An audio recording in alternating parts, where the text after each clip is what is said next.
Hello. This is the presentation for Strategy and Policy for National American University. My name is Brad Morgan. My teammates are Brett Hare and Diana Vian. Our company's name is Bravado Shoe Company, and this is for the business strategy game. Needed to know how customers are and the vision within the market opportunity. It can target customers to position a competitive advantage, and can go to market plans. It is needed so that it can focus on goals and initiatives such as expansions. And so within our company, we were deciding whether or not we wanted to expand. So that is the purpose why production strategy is needed. Very important aspect of the business world. It's a key indicator of market competitiveness, and it also determines how well a firm is doing against its competition. As you can see here with our numbers, this shows how we did with the internet marketing share, the wholesale market, and the private label sales through the years. So is the reputation of the company. It's a way to improve things that they desire. This can be the desire for the customers, the supplier, the employer, customers, and the borrowers of the company as well. So we chose this one because this shows how well our company is doing. Sellers. This stock shows ownership and it claims a business. This can help to hold investors to the company as well.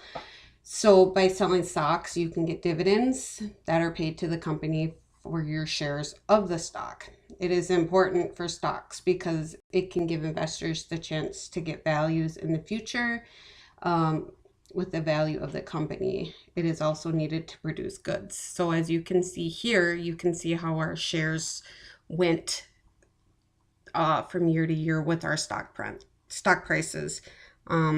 It fluctuated a little bit. It went up, it went down, but that's just how the business world works.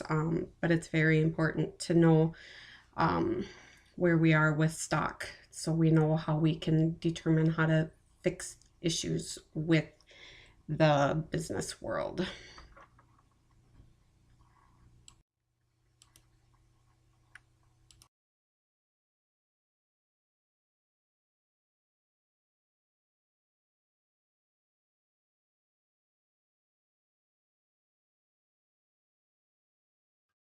And on this slide, we have earnings per share. As you can see, since year 10, our earnings per share has seen a steady increase with a few exceptions. Year 11, it kind of dipped, and again at year 14. Even with these dips, we've always managed to reach the expectations of the investors. Again, with the exception of year 11 was the only year we didn't meet our investors' expectations. Other than that, though, our company has done pretty well. Like I said, we've seen a steady increase, and it really is starting to take off here in recent years. From year 15, it jumped all the way from around 6 all the way to over 9, and now we're almost approaching 12 here. And so it looks like it's going in the right direction.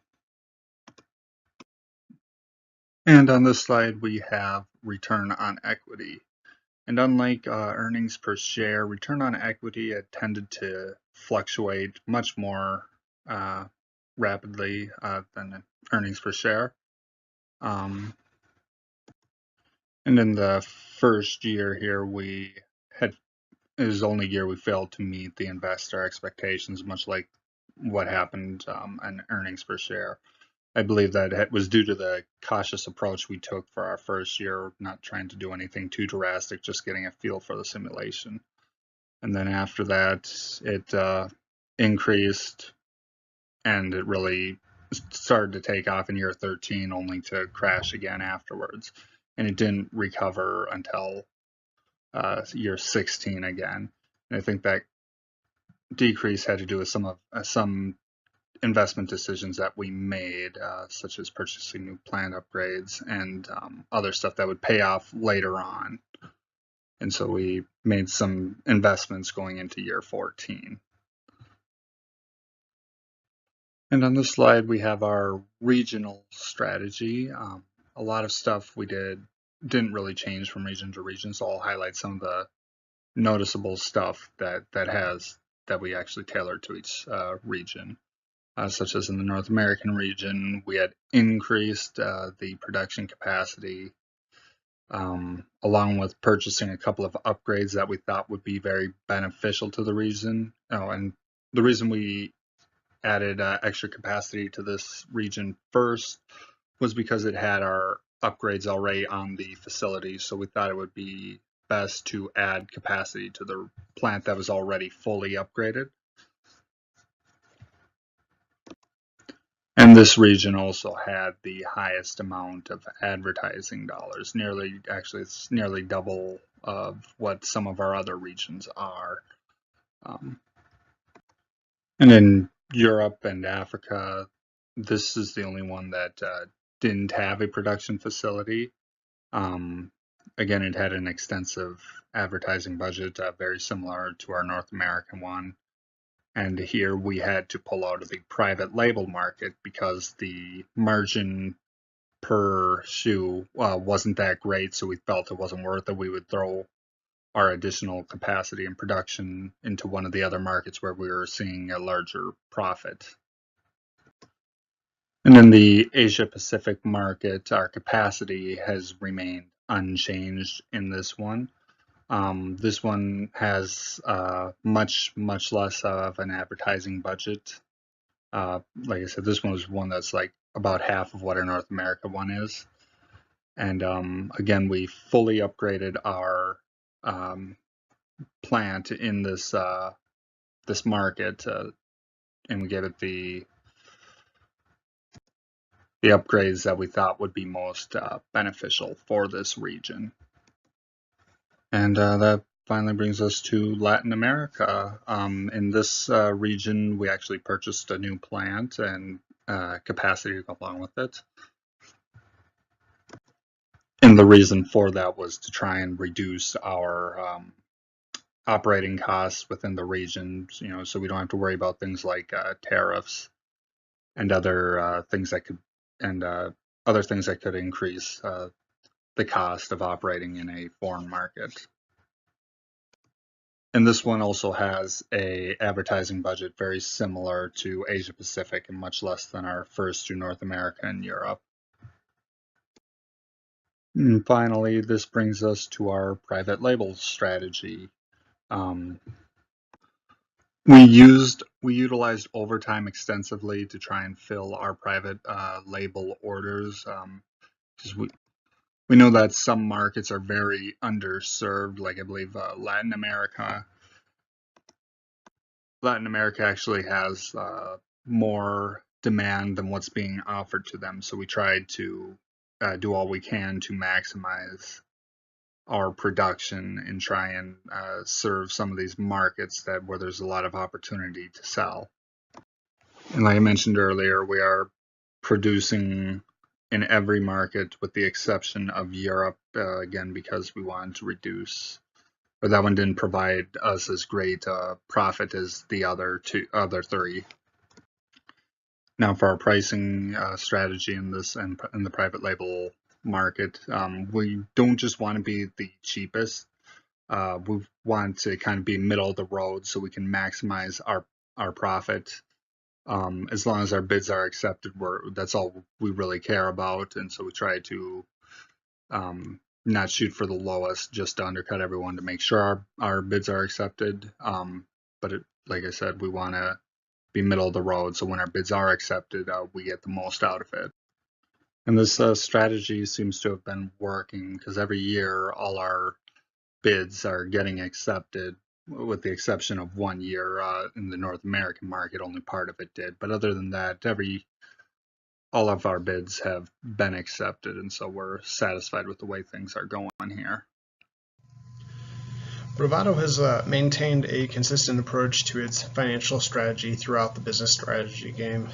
Every term, the company would repurchase as much stock as possible, which is really dependent on the net revenues or net profit that we have, and the repurchase limits.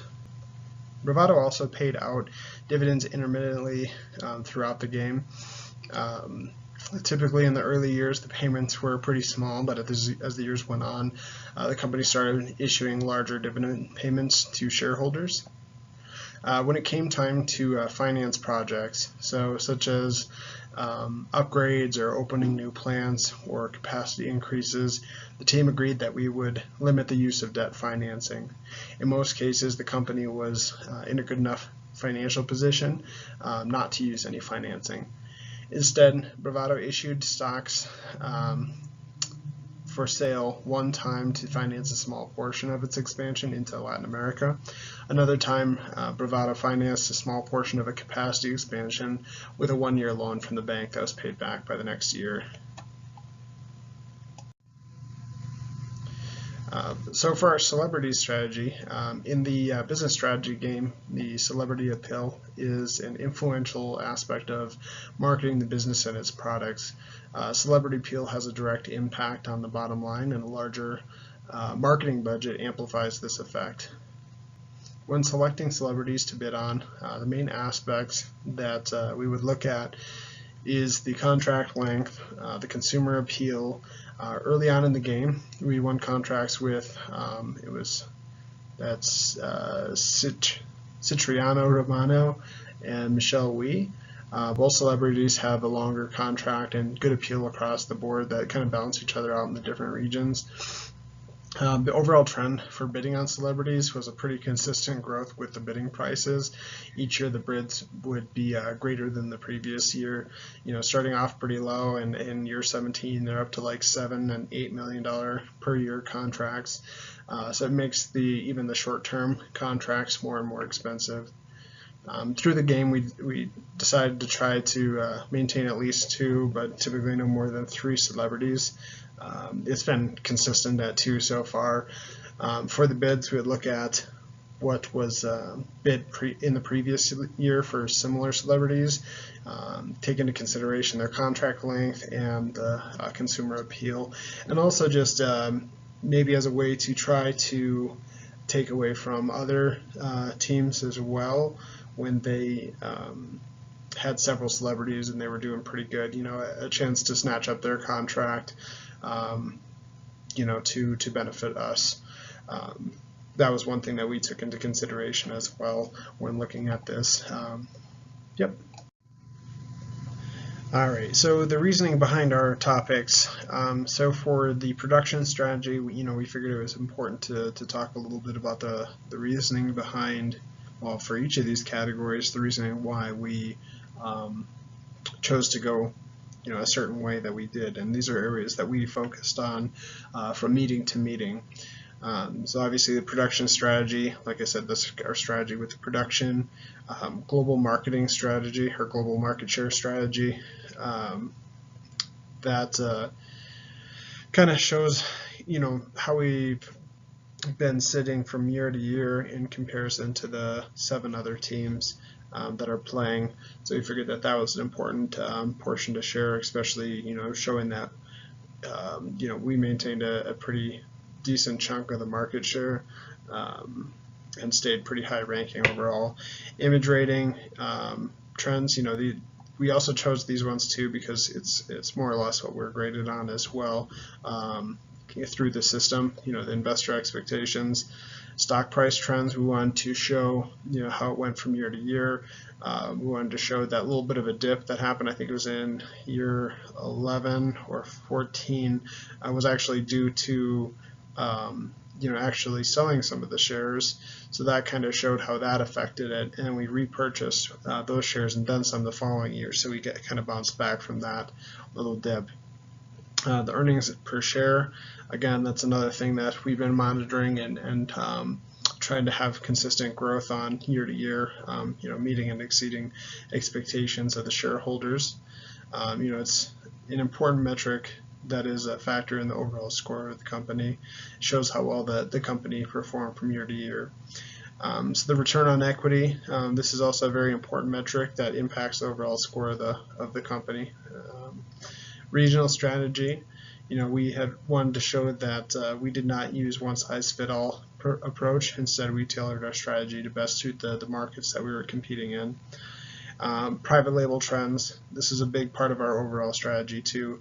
We put a lot of focus on there. It was an area we had competed heavily in for the most part, within our capacity abilities, obviously. Financial strategy, it's important to have a general financial strategy, knowing how things will be financed, maintaining a plan for fluctuations in sales from year to year. And then finally, the celebrity strategy. That was something that, in my opinion, was actually pretty important. It was interesting to see how it affected the game and how the marketing expenses actually made a bigger impact on the results of having celebrities. And I think it might have benefited us even more having the same celebrities throughout the entire game. But yeah, it's a big part of the marketing strategy, and really, like it says in the manual, and as well as different studies, having sports figures and celebrity endorsements is really influential and powerful in the athletic shoe industry. And we can see that, in advertising that we see on TV or in advertisements. You see your favorite sports player. So that's why we included that one. For references, I listed on there the BSG Business Strategy Guide, or Business Strategy Game rather, player guide, as that was a main resource used in discussing some of the aspects of these areas that we discussed. Really, a lot of it just comes from our experience playing the game, and also looking at the different reports and how things changed from year to year. Thank you for watching, and take care.